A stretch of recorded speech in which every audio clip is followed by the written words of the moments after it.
This is a video from my ongoing videos on drawing bonsais. In this case, I will be drawing a bonsai, in particular a wisteria flower in pastel.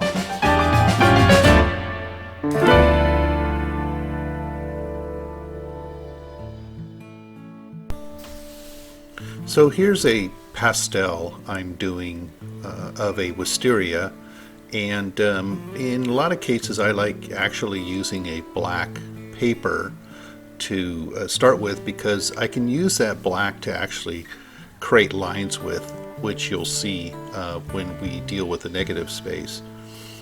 But right now what I'm doing is just laying out the basic composition, the circular motion that your eye goes at, and I'm using a pastel pencil to lay this in. On my left hand side I have a reference drawing that I did, and occasionally you'll see me turn to the right, and that's because I have a TV there. I generally like having TV at the same time I'm working. So I'll speed this up a bit as I lay in the wisteria. What's really important is the motion that you get in your initial drawing. It's basically going to dictate how you're going to move your eyes. In here, I will put some detail in here in regards to the foliage and in regards to the branching, as well as the general pot construction and where the tree comes out of the pot, which is extremely important. But right now I'm pretty much just focusing on creating the leaf structure of a wisteria. And when you have a variety of textures, you want to do this. You want to lay out this detail. There I was looking at the TV. And this will help you when you start to lay your pastels in. But you want to be careful when you do it. So I am doing a careful approach to applying the leaves and applying the texture. And so we'll speed that up as I go through doing that work. And when it comes to drawing, you're just in this process of enjoying doing the drawing. You're not looking into how long is it going to take for me to get this done. It's just continue on enjoying what you're mark making that you're doing. Now here, this is the flowers that grow on a wisteria. You try to look at the pattern of the flowers. You don't try to draw each individual leaf. You try to draw this basic idea of what pattern these leaves make, or these flowers in this case, for the wisteria. And it is kind of this V-shaped triangular type of distribution of flowers. So at this point I'm able to start laying in the pastel. I will always go, well, I shouldn't say always, but I like to go from dark to light. And so I'm going to lay out my darker colors first, and that is sort of the background of where I'm going to be laying in the lighter colors on top of it. In this case I'm using a purple color for the I guess the branching structure of the flowers, you might call it. And again, now you can start to see how pattern and interlaying of pattern becomes really important. Variety of pattern becomes very important. I think the worst thing you could do is actually make a piece of artwork that's quite boring. That would be the greatest sin in art making. And so in order to avoid any of those traps, you create a lot of variety of mark making, and that creates interest in the work. So I've laid out all the pattern that I want for the flowers, and you see that I'm marking on the right side of the paper.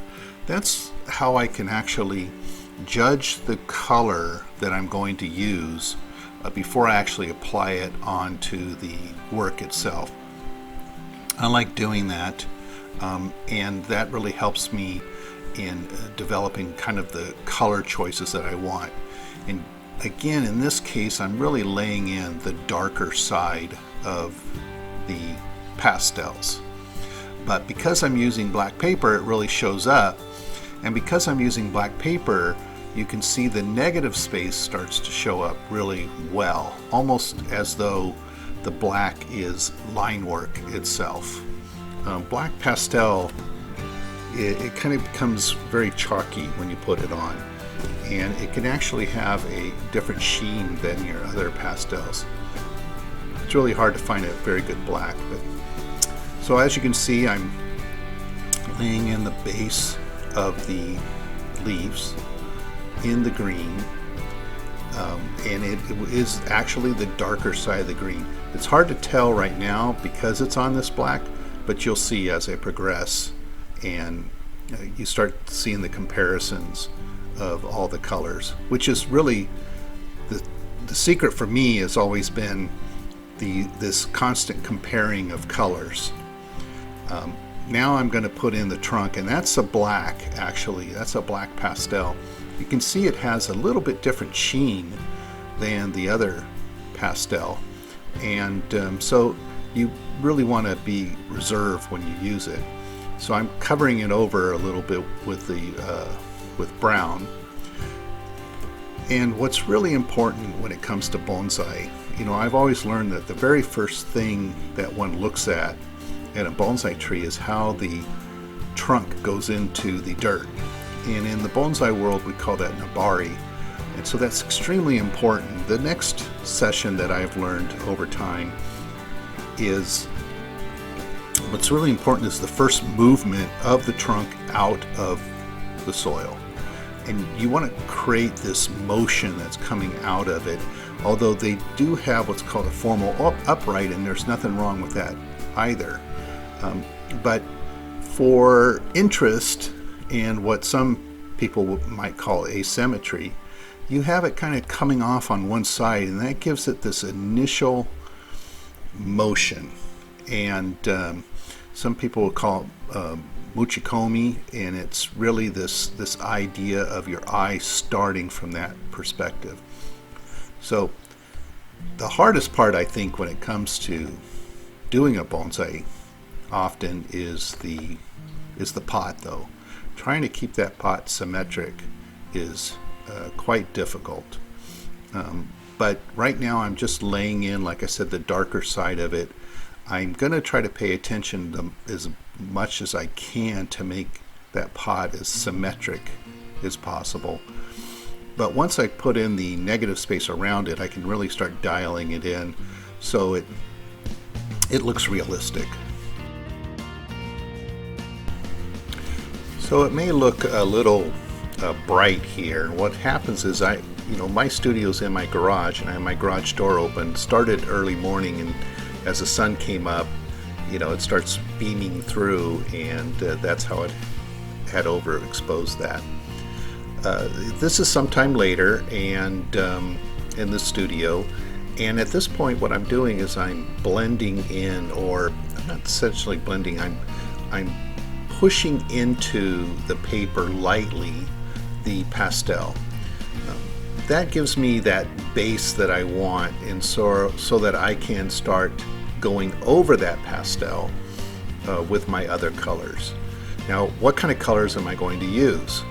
Well, what I do is I have a bunch of swaths, a bunch of paper swaths colored, and I can go in and I can determine what kind of color am I going to use. What kind of color am I going to use on my leaves as highlights? What kind of colors am I going to use in the flowers for the highlights, the trunk, and as well as the pot? What kind of highlights am I going to use for that pot? So right now what I'm looking for is background color, because I want to create a complement. I want to complement what I have as a base. So I'm dialing in background colors that I'm going to use to surround this with. and that gray happens to be the highlight that I want to use for the pot. So I have the highlights of the leaves, I have the background colors that I want to use, and the highlights for the pot. Once I have that, and I've pretty much dialed in the colors that I want to use, I might go back and double check a little bit, but here what I'm doing is I'm just finding a pastel that matches that color. Pastel is difficult in the sense that you can't mix the colors. You basically have to buy a lot of different colors and then try to match those colors up to what you're seeing. But what's really great about what's going on now is that interest in the negative space. That's the space all around your object itself. And by really paying attention to that and really having that stick out, your image starts to become alive. So you can even see the trunk area here, how strong that is compared to the background negative space that I've created. There's also the technique of creating holes in your imagery so that the background pops through. That creates additional space and dimension in the work.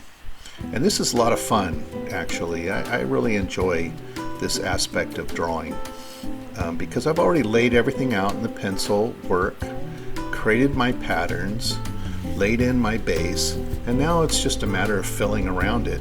And it's a lot of fun because the image starts to, as you can see, it just starts to pop out and create this great drama. And the beauty of pastel is this purity of color. Pastel is just pure color with some sort of binder into it, a chalk binder or different types of binders that they've used over the centuries. But it's the purest of colors, I find, in the work that I do. So here again, remember I was talking about the negative space and how I try to dial in the pot the best I can. I'm going to have to go back and forth to get this pot exactly the way I want it. But you can see laying this in starts to bring that pot out. All right, so this is creating a gradation here. I want to go from light inside to dark outside. And so I did my color swaths, found the ones that I like, the colors that I like, determined the pastel that's closest to that color. And once I blend that all in, as you can see, I have this complementary color on the inside that really accent the flowers of the wisteria, and a little darker outside so that it creates what we call a vignette. So now it's time to start highlighting the different items that are on there. I usually work from foreground to background a lot of times, and then from background to foreground, because why do I want to cover stuff that I'm going to eventually cover with my pastels that's in the foreground, if that makes sense. So I'm going to work on these foreground leaves first and the highlights on those leaves and get that so that those can now be at a value range that I'm going to match the flowers to. You'll see. So you can see I'm going from dark to light, and the light gives this three-dimensional effect to the leaves. And also because I did the background and now I'm laying the leaves on top of it, the leaves move forward. I will go back though, excuse me, I will go back and work on the background because the smooth texture is not exactly what I want. I want a little bit of texture so that when you're looking at the actual piece, you're going to be able to see this mark making that I did, both in the positive space and in the negative space. Like I said, this video is really pretty much the whole process of creating this imagery, how I did it. And hopefully this is very helpful to you. If you have any questions, feel free to ask. I'll try to respond as quickly as possible, and in the comment section of the video. So now I'm doing the wisteria flowers, which are just gorgeous flowers. I've seen them at a wisteria garden in Japan. I have wisterias myself, and I love them when they bloom, and they're just really spectacular. To do a bonsai and have a really full bloom type of wisteria like this really takes somebody who really understands the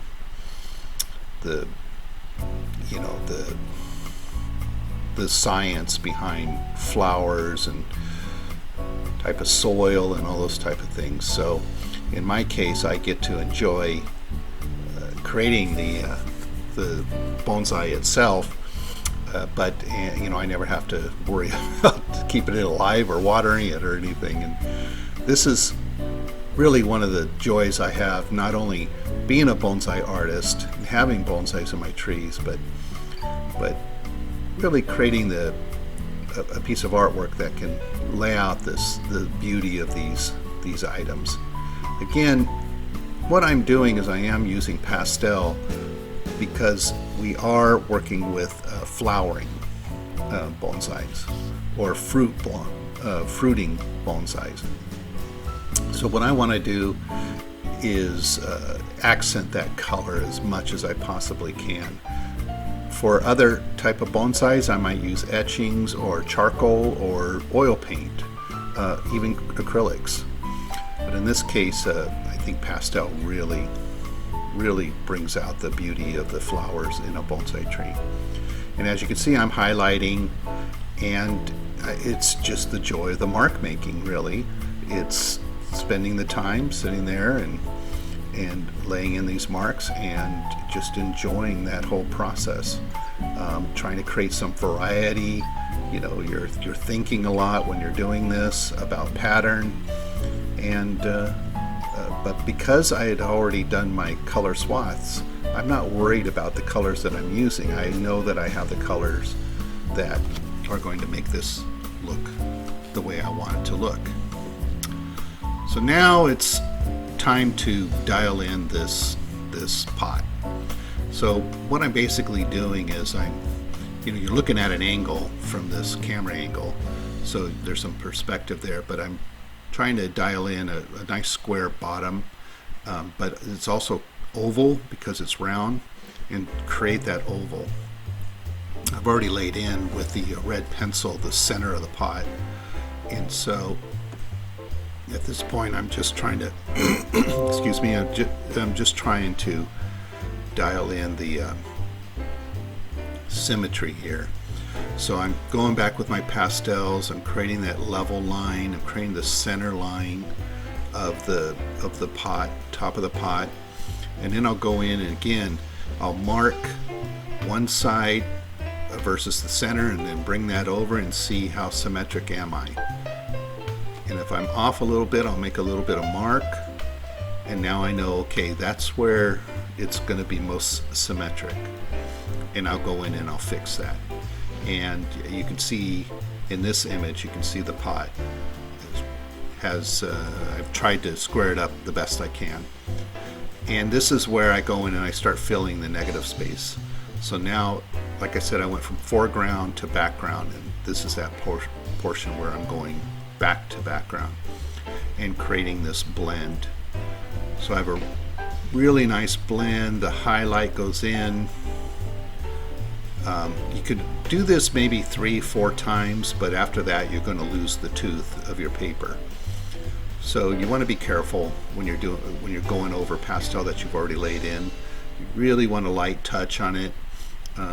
Sometimes I use gloves. In this case I wasn't using any gloves, but I'm trying to be very, very careful when it comes to this blend, and not try to over blend it, create some texture, but not have it be distracting from the actual object. The background is a supporting cast, just like the pod is a supporting cast to the tree.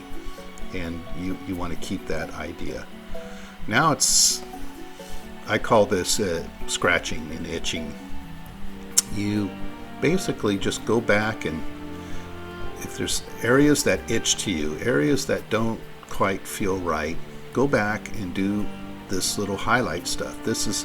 I had a teacher who called this is the dessert from the main course. So we've already eaten our main course. Now we're just going to go in and create a little dessert here, bringing out some branching, bringing out some negative space, bringing up some highlights, just little touches of highlights. Those little areas you don't need to do a lot to. I've seen people really fuss with that, and you don't really need to. Just a little couple touches here and there, and that will bring that out just fine. So I'm pretty much getting close to the end of this. I'm getting to a point where I'm feeling like I've done what I wanted to do to it. There's no reason to scratch it anymore because it's not itching. And once I fiddle around here and there, take a look at it, see the very light highlights on the pot, nothing exaggerated, a little cleanup here and there, and I'm about ready to sign this and say call it a day. I will be framing this, and I will have it at the show.